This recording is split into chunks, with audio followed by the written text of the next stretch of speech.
The cargo bay smelled like metal and sweat. June wiped his forehead with the back of his hand and lifted another heavy crate onto the transport belt. His muscles burned from 8 hours of work, but he had 2 more hours before his shift ended. Nexus Station was one of the biggest space stations in this part of the galaxy.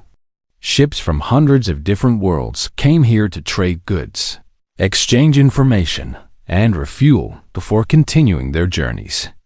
June had worked here for 3 years now, loading and unloading cargo for whoever needed the help. He was not special. He knew that. He was just one human among thousands on the station. Humans were still new to the galactic community.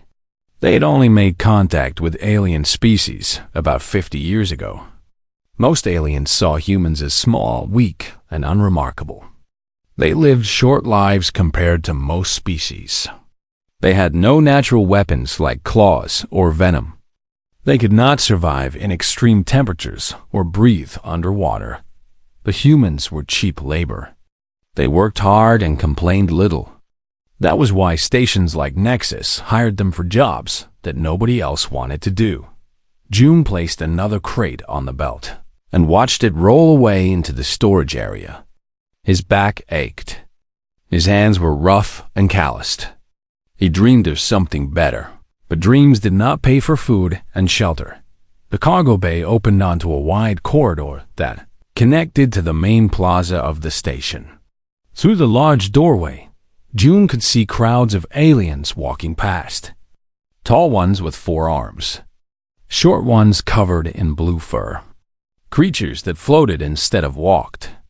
The diversity never stopped amazing him. Even after 3 years, he was about to turn back to his work when something caught his eye. A young female was standing near the edge of the corridor. She was tall and slender, with pale silver skin that seemed to glow under the station lights. Her eyes were large and deep purple, and her hair flowed down her back like liquid gold. She wore robes made of fine fabric that shimmered with every movement. Everything about her screamed wealth and importance. She was looking at something on a small device in her hand, completely unaware of her surroundings. June did not know why he kept watching her. Maybe it was because she looked so out of place. Someone like her should have guards. Someone like her should not be standing alone in a busy corridor. Then he saw it. A cargo transport was coming down the corridor at high speed. These transports were large machines, about the size of a small vehicle, used to move heavy goods quickly through the station. They were supposed to stay in marked lanes, but this one had gone off course. Its warning lights were flashing, but the corridor was too loud and crowded for anyone to notice. The female with silver skin did not see it. She was still looking at her device. June's body moved before his mind could think. He dropped the crate in his hands and ran. His feet hit the ground hard as he pushed through the doorway and into the corridor. People shouted at him as he shoved past them, but he did not stop. The transport was getting closer. The female still did not look up. June reached her just as the transport was about to hit. He wrapped his arms around her and threw both of them to the side. But he was not fast enough to get completely clear. The transport struck his back with tremendous force.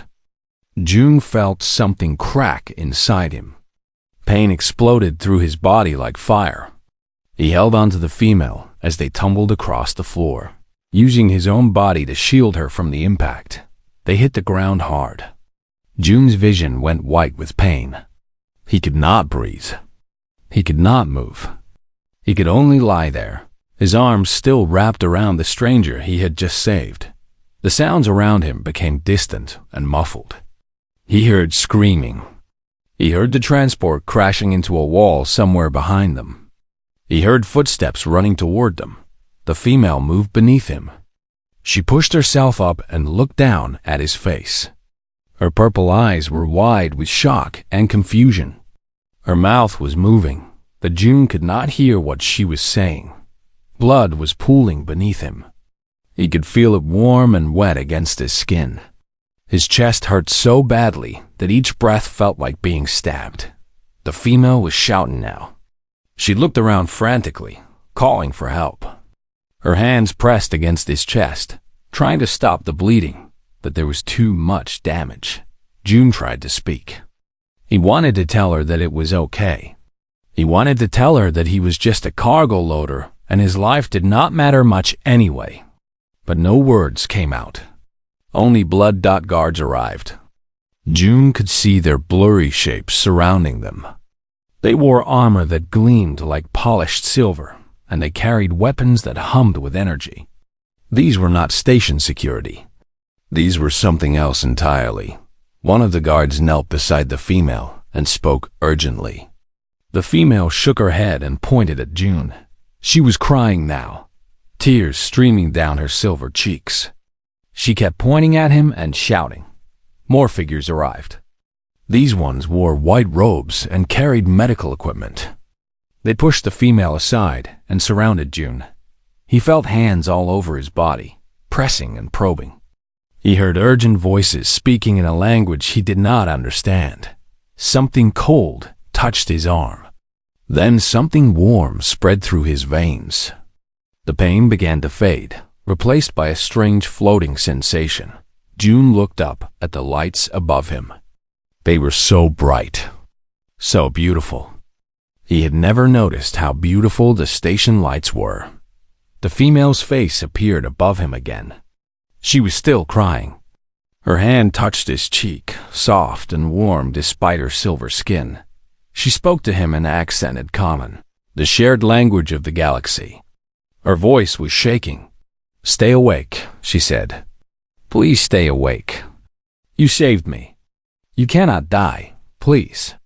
June wanted to tell her that dying did not seem so bad right now. The pain was gone. He felt peaceful. He felt light, like he was floating away from his broken body. But something in her voice made him want to try. Something in those purple eyes, filled with tears and fear and gratitude, made him want to hold on. He tried to speak again. This time, one word came out, barely a whisper. "Okay." Then the darkness took him dot. When June opened his eyes again, he did not know where he was. The ceiling above him was different. It was made of some kind of white stone that seemed to glow from within. Patterns were carved into it, beautiful designs that looked like flowing water or dancing flames. He tried to sit up, but his body refused to obey. Every muscle felt heavy and weak. His chest was wrapped in something tight, and when he looked down, he saw bandages covering most of his torso. He was lying on a bed that was softer than anything he had ever felt. The sheets were made of fabric so smooth it felt like liquid against his skin. The room around him was large and filled with strange machines that beeped and hummed quietly. This was not the station, medical bay. This was something much more advanced. A door opened somewhere to his left. June turned his head slowly and saw a figure enter the room. It was one of the silver-skinned aliens, but this one was male. He was tall, almost 7 feet, and he wore robes similar to the female June had saved.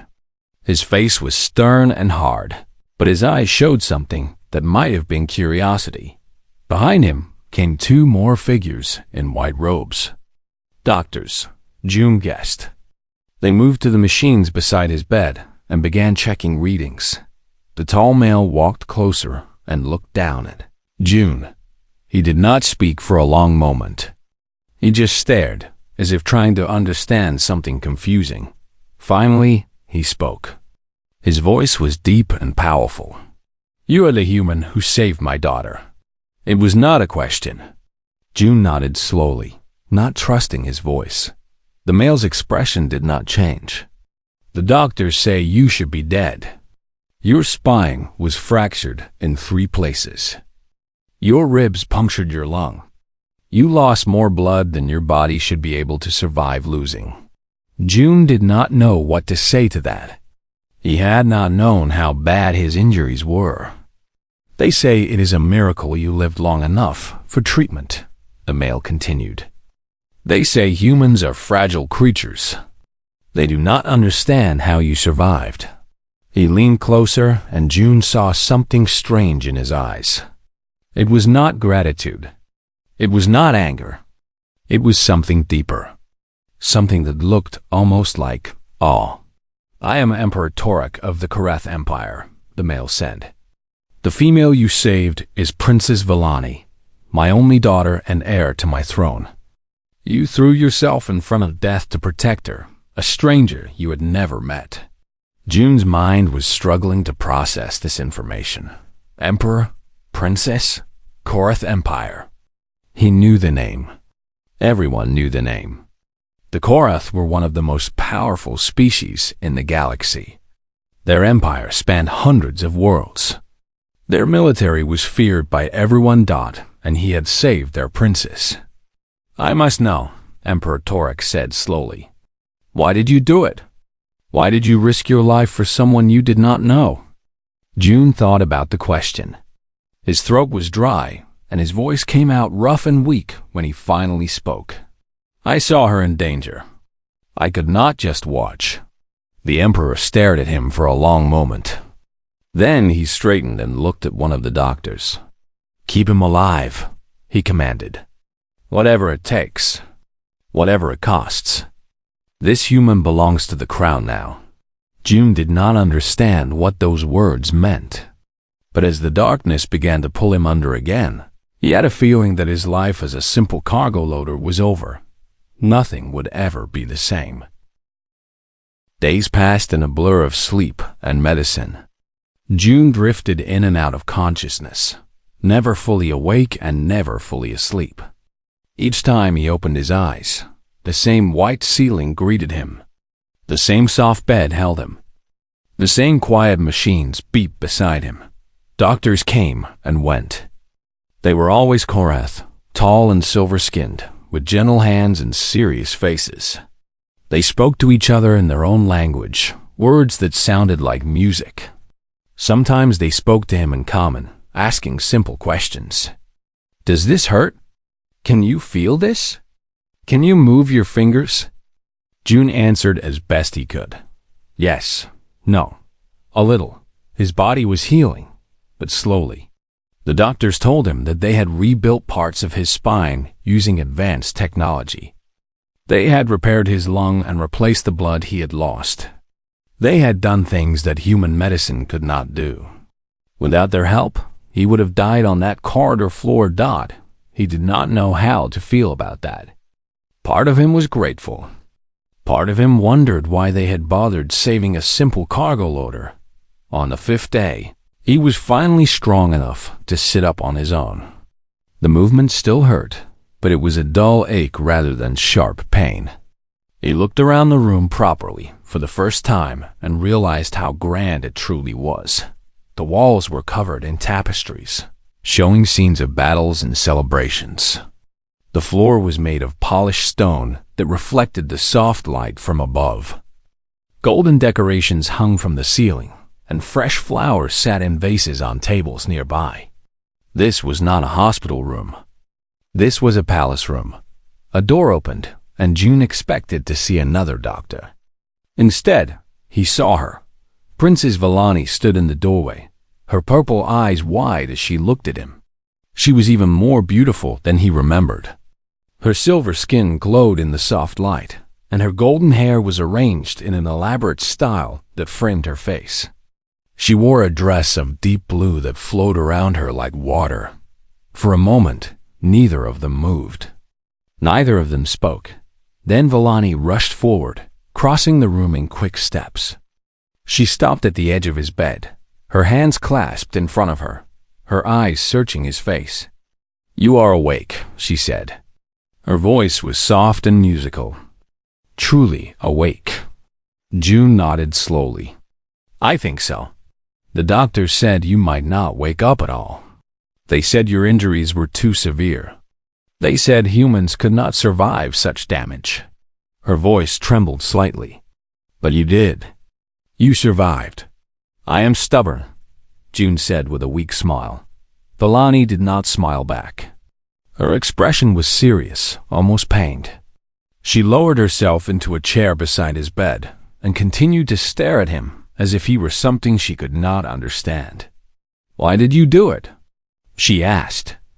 It was the same question her father had asked. June gave the same answer. "I saw you in danger. I could not just watch. But you did not know me. You did not know who I was. I could have been anyone. I could have been no one. Would that have mattered?" Vellani was silent for a long moment. She looked down at her hands, then back at his face. "To most people, yes. It would have mattered very much."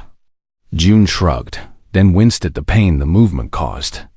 "I am not most people." A small smile finally appeared on Vellani's face. It was a sad smile, but it was real. "No," she agreed. "You are not." She reached out and took his hand. Her fingers were long and slender, and her skin was warm despite its silver color. June felt his heart beat a little faster at the contact. "Among my people, what you did is very serious," Vellani said slowly. "You saved my life at the cost of your own. In our culture, this creates a bond that cannot be broken. A life debt." June frowned. "A life debt? When someone saves your life, you owe them a debt that must be repaid. The greater the sacrifice, the greater the debt. You nearly died for me, a stranger. There is no greater sacrifice than that." Her grip on his hand tightened. "My family now owes you everything." June shook his head, confused.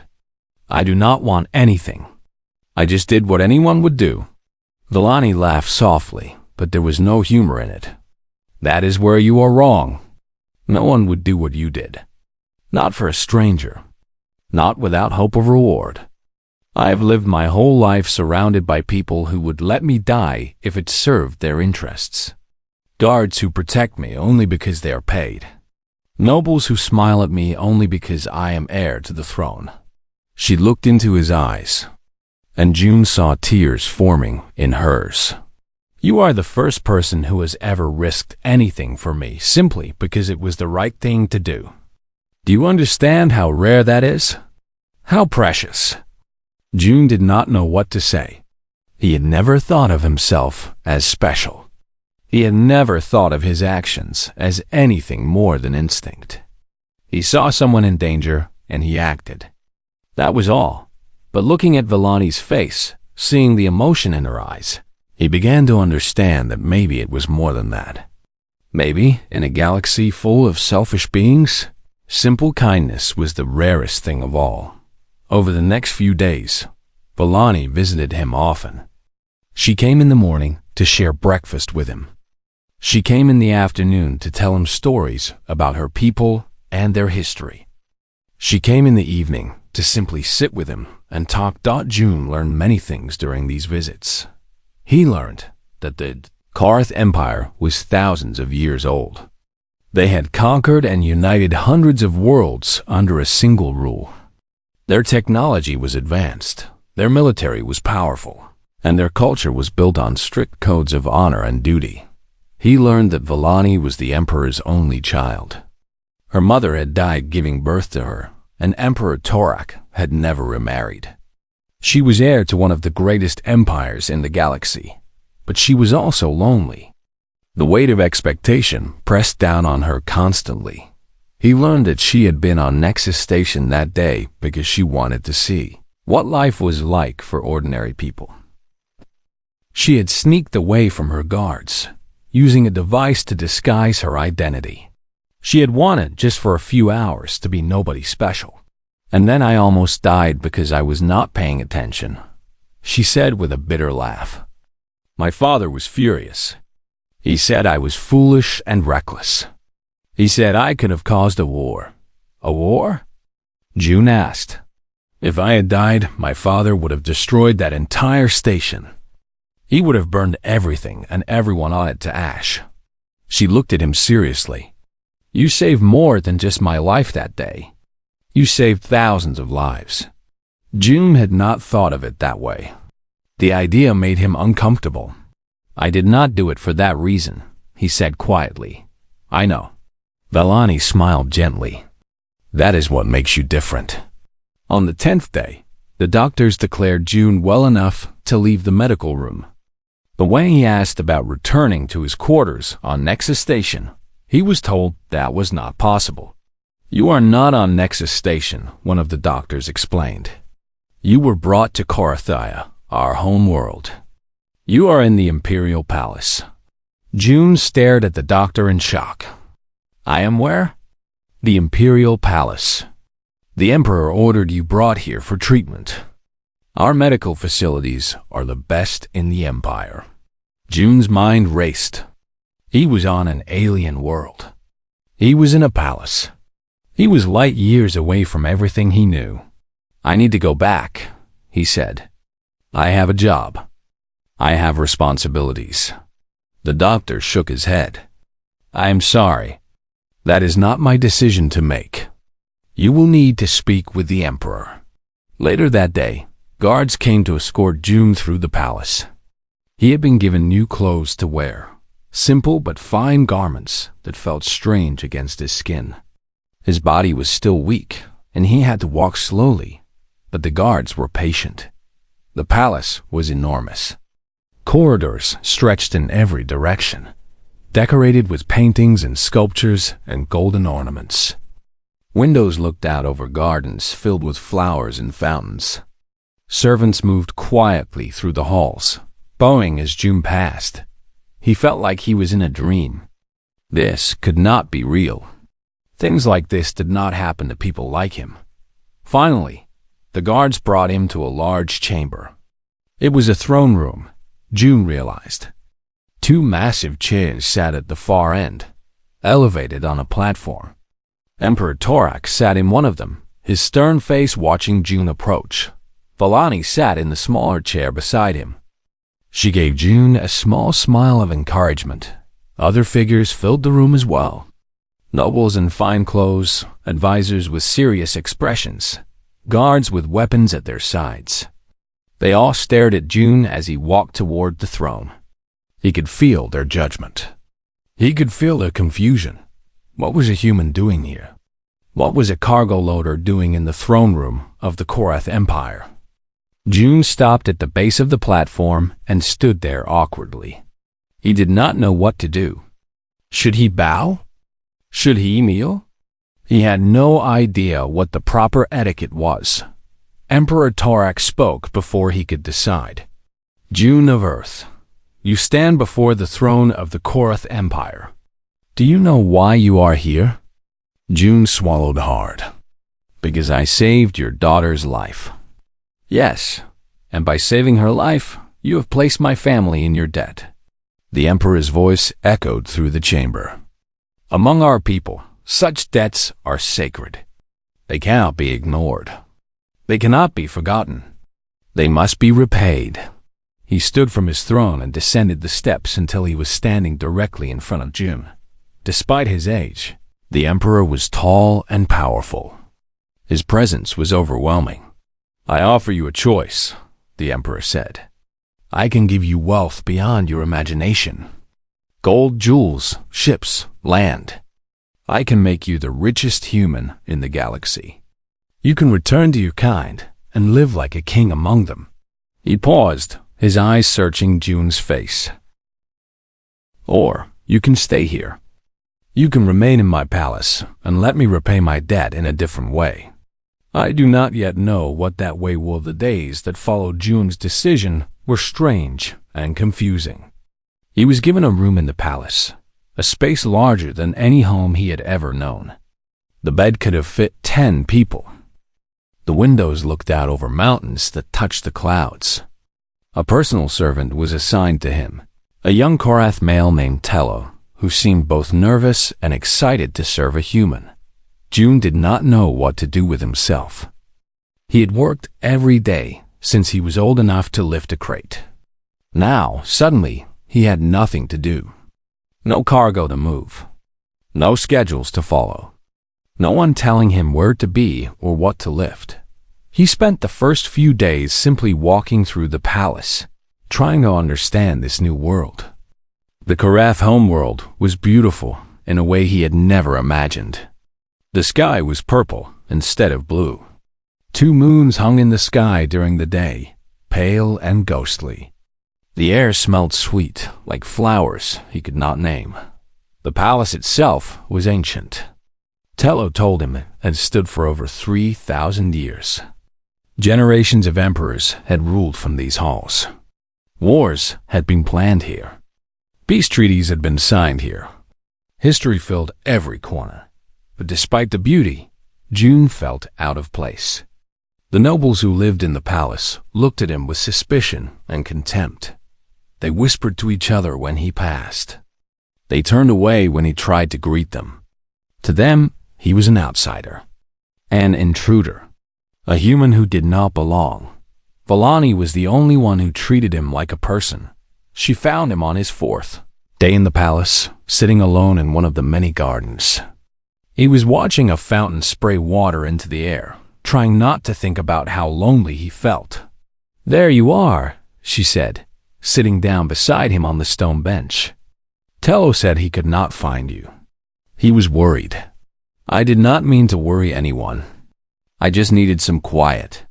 Villani nodded in understanding. The palace can be overwhelming.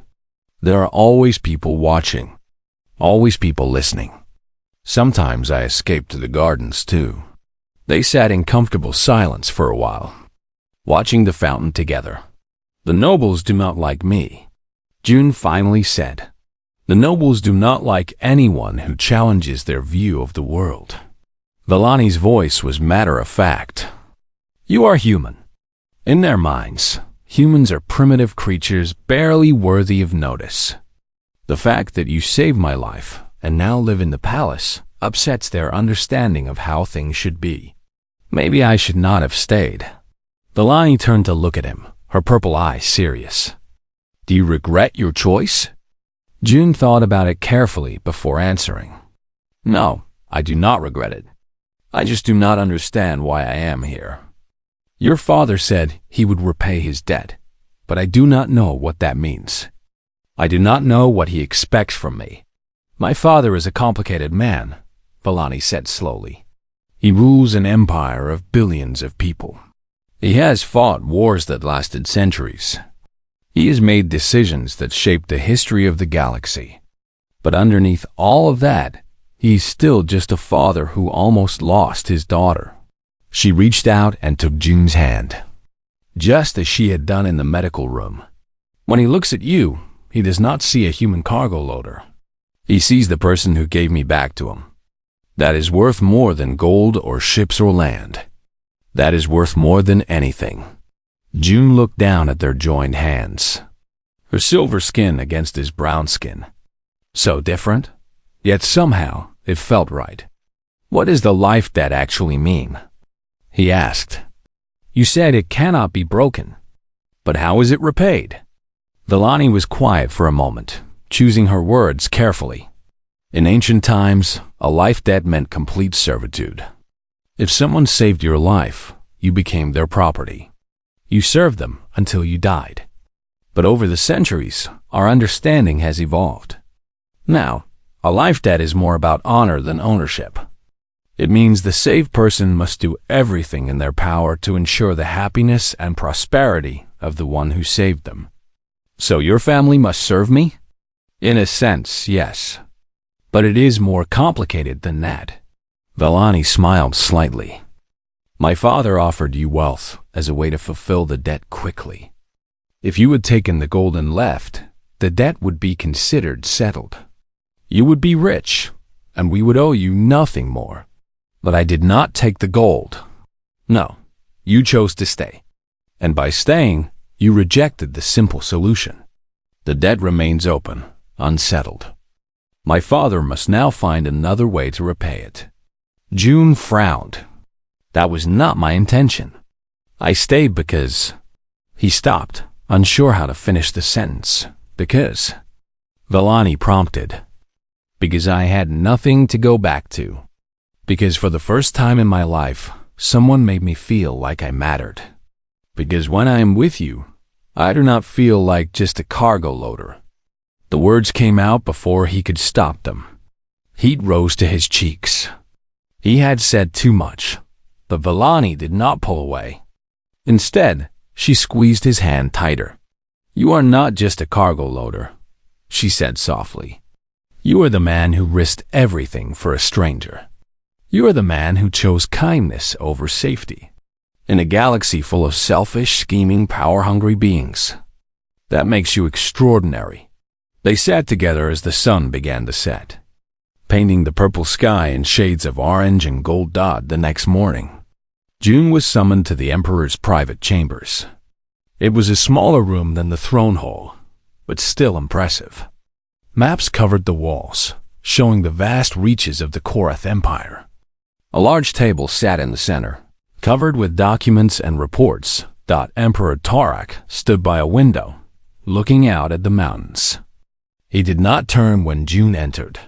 "Do you know why I asked you here?" The Emperor said. "No, Your Majesty. My daughter has been speaking about you.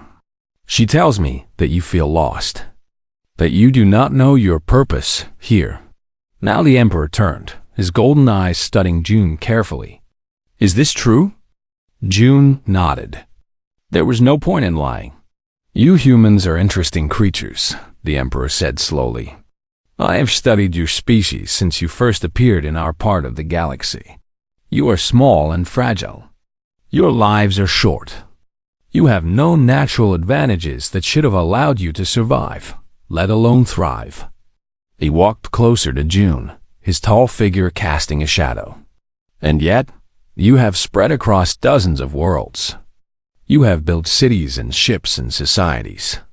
You have survived wars and plagues and disasters that would have destroyed lesser species." He paused. "Do you know what I think your greatest strength is?"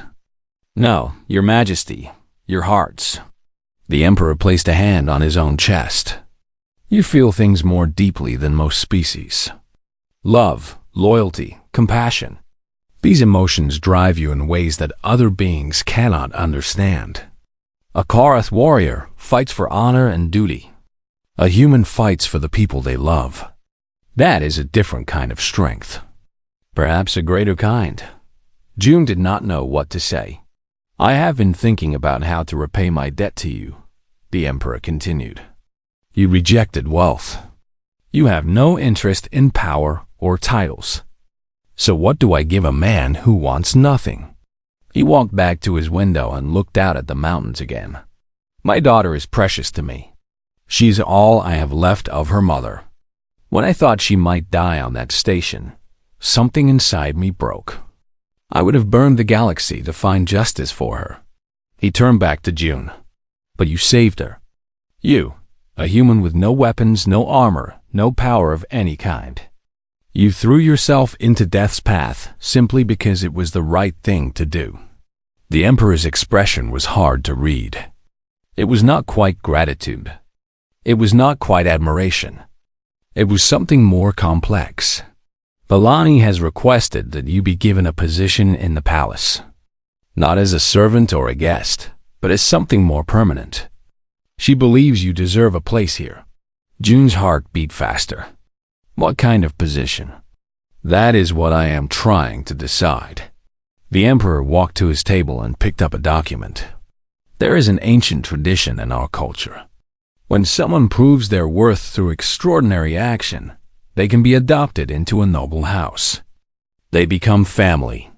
June felt the ground shift beneath his feet. "Family? It would mean renouncing your human citizenship. You would become Korath in all but blood. You would have rights and responsibilities. You would be bound to the throne, to serve and protect it for the rest of your life. And you would do this? Make a human part of your house?" The Emperor set down the document and looked at June with something that might have been respect. 3 weeks ago, I would have laughed at the idea. A human in the royal house? Impossible, unthinkable. He paused.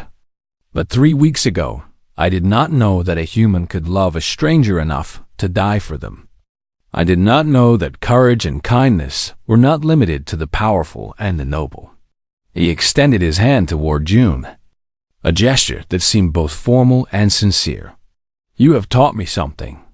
June of Earth, Perhaps it is time I taught the rest of my empire the same lesson. Jun looked at the emperor's hand. He thought about everything that had happened. The accident, the pain, the recovery, the strange new world he found himself in. He thought about Vallani and the way she smiled at him. He thought about the nobles and their contempt. He thought about the life debt and what it truly meant. Then he reached out and clasped the emperor's hand. I accept, he said. The emperor's grip was strong and firm. Then let us begin. News of the emperor's decision spread through the palace like fire. Within hours, everyone knew that a human was being considered for adoption into the royal house. Within days, the entire empire was talking about it. The reaction was not kind. Nobles sent angry messages to the emperor, demanding explanations. Military commanders questioned his judgment. Religious leaders warned that tradition was being violated. Even common citizens, who had never cared about palace politics before, began debating whether a human could truly belong among the Korath. Jun heard the whispers everywhere he went. Savage, primitive, unworthy. The words followed him through the halls like shadows. But the emperor did not change his mind. He announced that there would be a formal ceremony in 1 week's time. Jun would be tested according to ancient tradition, and if he proved worthy, he would be adopted into the royal house as a full member. The days leading up to the ceremony were filled with preparation. Tello taught Jun everything he could about Korath customs and etiquette. How to bow properly. How to address different ranks of nobility. How to eat formal meals without embarrassing himself. There was so much to learn that Jun's head ached constantly. Vallani visited him every evening to help him practice. She corrected his mistakes gently and encouraged him when he became frustrated. You do not have to be perfect, she told him one night. The test is not about following every rule correctly. It is about showing who you truly are. And what if who I truly am is not good enough? Vallani took his face in her hands and looked into his eyes. Then the Korath do not deserve you. The morning of the ceremony arrived too quickly. Jun was dressed in formal robes of deep purple, the color reserved for those about to enter a noble house. The fabric was heavy and uncomfortable, but Tello assured him he looked proper. Guards escorted him to the great hall, the largest chamber in the palace. Thousands of people had gathered to witness the event. Nobles filled the main floor, their fine clothes gleaming under the crystal lights. Common citizens watched from balconies above, craning their necks to see the human who had caused so much controversy. At the far end of the hall, the emperor sat on his throne. Vallani sat beside him, her face calm but her eyes worried. Other members of the royal court stood nearby, advisors and generals and priests who would judge Jun's worthiness. Jun walked through the crowd, feeling every eye on him. His heart pounded in his chest. His palms were sweating. He had faced death without fear, but this was somehow worse. This was judgment. This was an entire civilization deciding whether he had any value. He reached the center of the hall and stopped before the throne.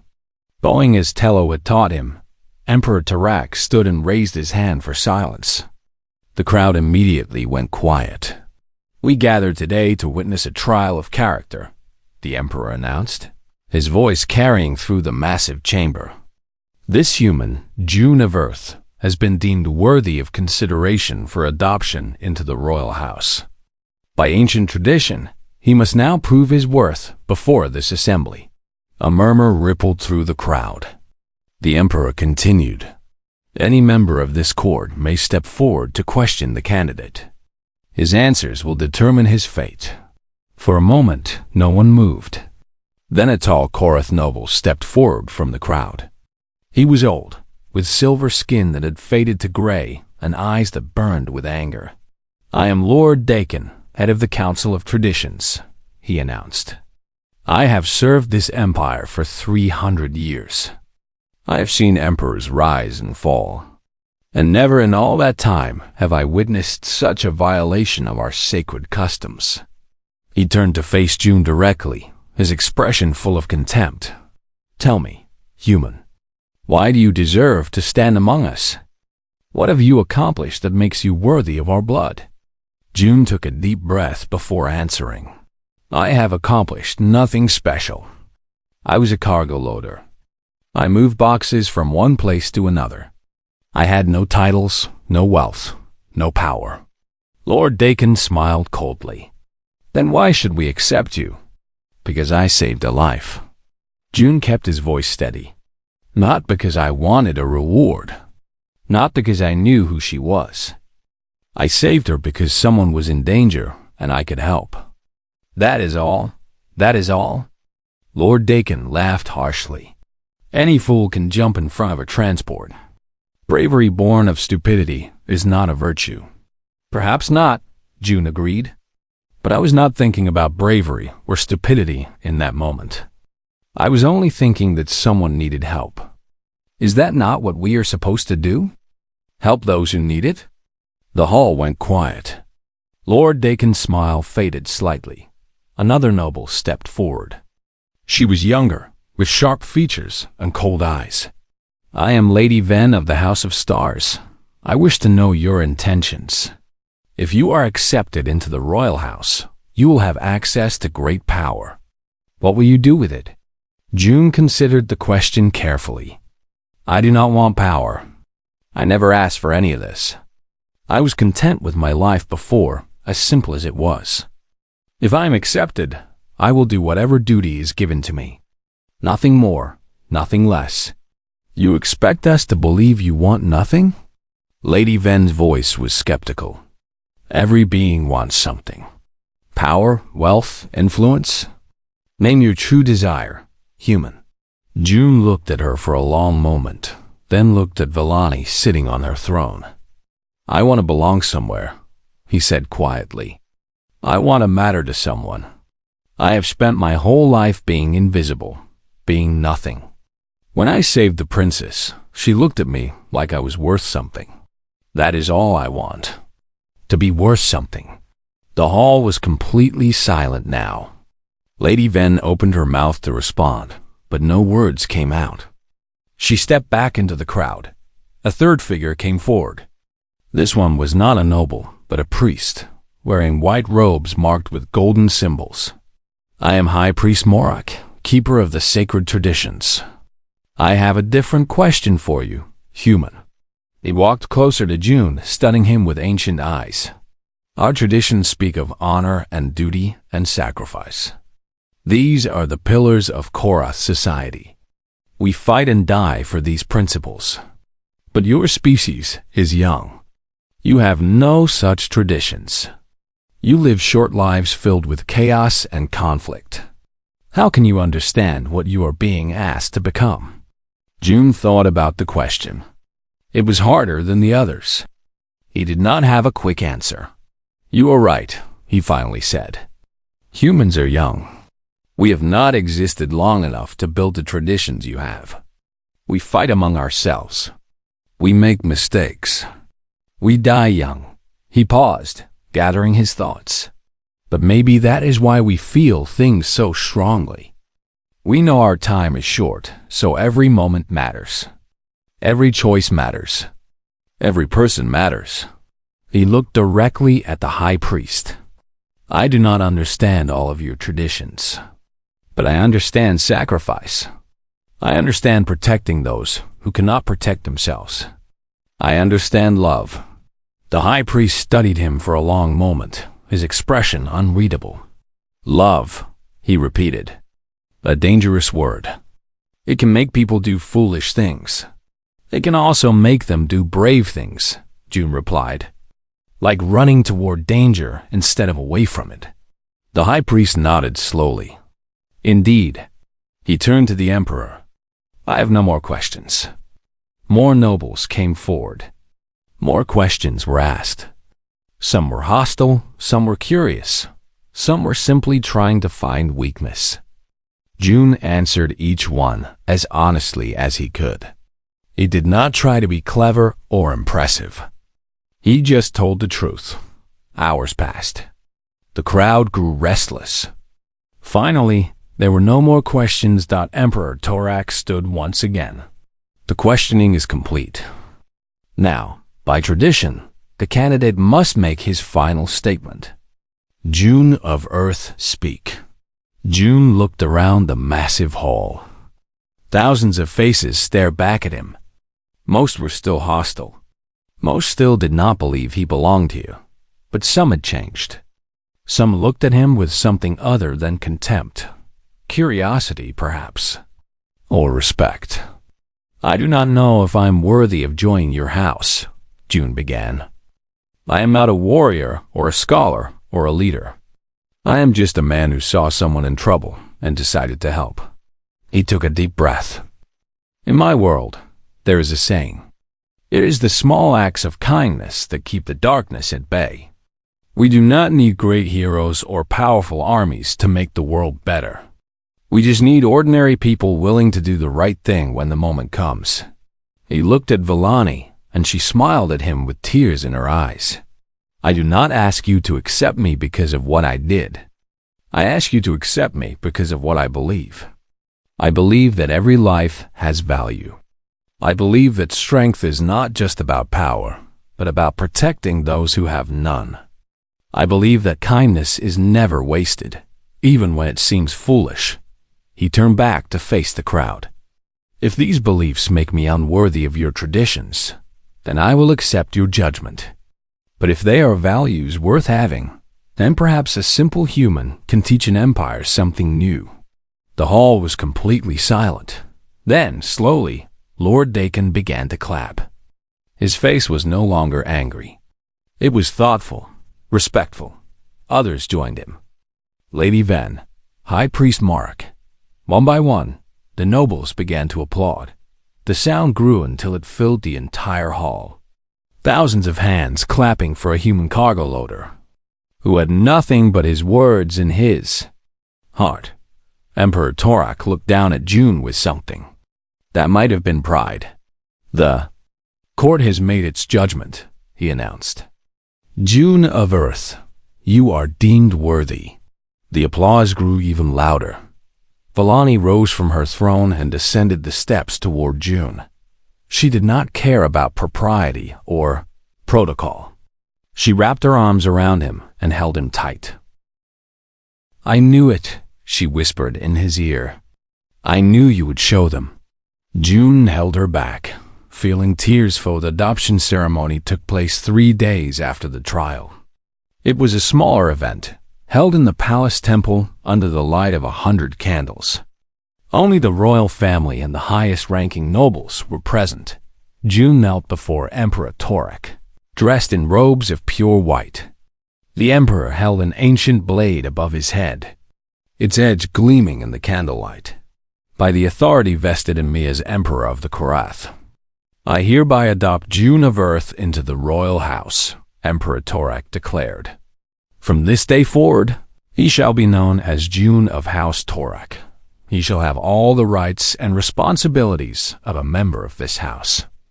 He shall be bound by our laws, protected by our strength, and honored by our name. The emperor lowered the blade and touched it gently to each of June's shoulders. Rise, June of House Torak. Rise and take your place among us. June stood slowly, his heart pounding with emotion. He was no longer just a human. He was something new, something that had never existed before. Villani stepped forward with a small box in her hands. She opened it to reveal a medallion made of silver metal, engraved with the symbol of the royal house. She placed it around June's neck with trembling fingers. Welcome to the family, she whispered. The ceremony ended with a feast that lasted long into the night. June sat at the royal table, eating strange foods and drinking unfamiliar drinks. Nobles who had questioned his worth now toasted his health. Warriors who had doubted his courage now clasped his shoulder in respect. It was overwhelming. It was wonderful. It was terrifying. But through it all, Villani stayed beside him. She explained things he did not understand. She laughed at jokes that confused him. She made him feel like he was not alone. When the feast finally ended and the guests departed, June found himself standing on a balcony overlooking the palace gardens. The two moons hung in the purple sky, casting silver light over everything. The air was cool and sweet. Vellani joined him, her dress rustling softly as she walked. "How do you feel?" she asked. "I do not know," June admitted. "This morning, I was a human with no family and no future. Tonight I am a member of the royal house of the most powerful empire in the galaxy. It does not feel real. It is real." Vellani stood beside him, her silver skin glowing in the moonlight. "Everything has changed. But you are still you. That is what matters." June looked at her, studying her face. "Why did you do this?" he asked. "You could have let your father give me gold and sent me away. You could have let the life debt be settled simply. Why did you fight so hard to keep me here?" Vellani was quiet for a long moment. When she spoke, her voice was soft. "Because I have spent my entire life surrounded by people who want something from me. Power, influence, access to my father. Everyone I meet has an agenda. Everyone wants to use me for their own purposes." She turned to face him fully. "But you did not know who I was when you saved me. You had no agenda. You simply saw a stranger in danger and decided to help, even though it cost you everything." Her eyes glistened with tears. "Do you know how rare that is? Do you know how precious?" June did not answer. He did not know what to say. "I wanted to keep you here because you are the only person who has ever cared about me as a person, not as a princess. When I am with you, I feel like I can be myself. Not the heir to the throne, not the future empress. Just Vellani." She reached out and took his hand. "That is worth more than any debt. That is worth more than anything." June looked down at their joined hands. Silver and brown. Alien and human. Different in so many ways, yet connected by something deeper. "I do not know what the future holds," he said slowly. "I do not know if I can be what you need me to be. But I promise you this. I will always protect you. I will always care about you. Not because of duty or debt, but because you deserve it." Vellani smiled through her tears. "That is enough," she said. "That is more than enough." The weeks that followed were filled with learning and growth. June had to master the language of the Korath, memorize their history, understand their politics. He trained with weapons and learned to fight in their style. He studied their laws and customs until they became second nature. It was hard work. Harder than anything he had done as a cargo loader. But for the first time in his life, the work had meaning. He was not just moving boxes. He was building something. He was becoming something. Emperor Tarak surprised him one day with a private meeting. "You have been working hard," the emperor observed. "The trainers speak well of your progress." "Thank you, Your Majesty. I have been thinking about what role you should play in this house." The emperor walked to his window, looking out at the mountains as he often did. "You are not a warrior by nature. You could become one, but it would not suit you. You are not a politician either. The games of power would destroy your honest heart." He turned back to June. "But there is one role that I believe was made for you. Royal Guardian." June frowned. "I do not understand." The Royal Guardian is an ancient position. It has been empty for centuries because no one was deemed worthy of filling it. The Guardian's duty is simple: to protect the royal family. Not with weapons or armies, but with wisdom and loyalty. To be a voice of conscience. To remind us of our values when we forget them. The emperor walked closer to June. "You risked your life for a stranger because it was the right thing to do. You stood before an entire empire and spoke truth without fear. You have shown more honor in a few weeks than some nobles show in centuries. He placed a hand on June's shoulder. I cannot think of anyone more suited to be our guardian. June felt the weight of the words pressing down on him. This was not just a title. This was a responsibility, a purpose. I am honored, he said, but I am also afraid. What if I fail? Then you will learn from your failure and try again. That is what good people do. The Emperor smiled, the first true smile June had ever seen on his stern face. I did not make a mistake when I brought you here. My daughter did not make a mistake when she fought to keep you. You belong here, June of House Torak. Believe that. The ceremony naming June as royal guardian was broadcast across the entire empire. Billions of beings watched as a human was given one of the most important positions in Korath society. The reactions were mixed. Some were outraged. Some were confused. Some were inspired. But June did not care about the reactions. He only cared about doing his duty. In the months that followed, he became a fixture in the palace.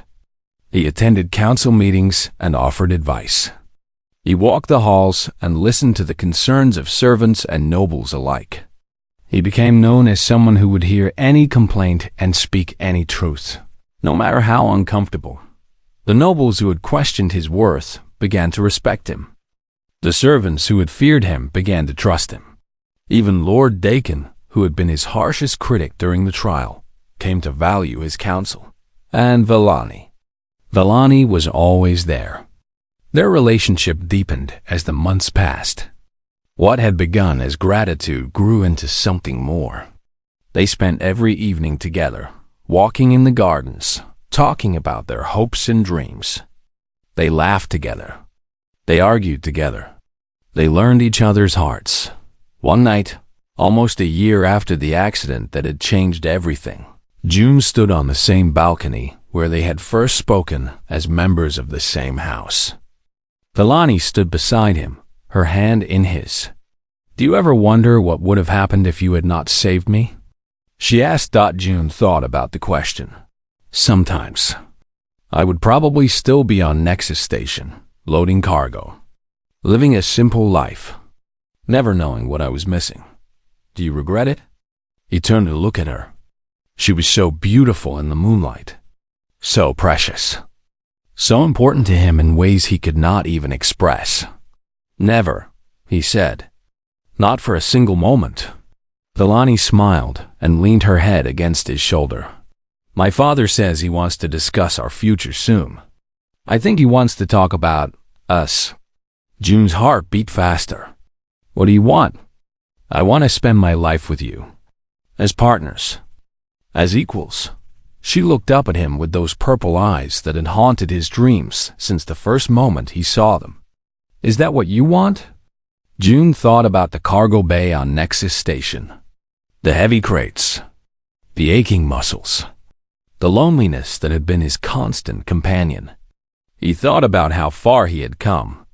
How much he had changed. He thought about the moment he had thrown himself in front of that transport, not knowing it would lead him here, to this balcony, to this woman, to this life he could never have imagined.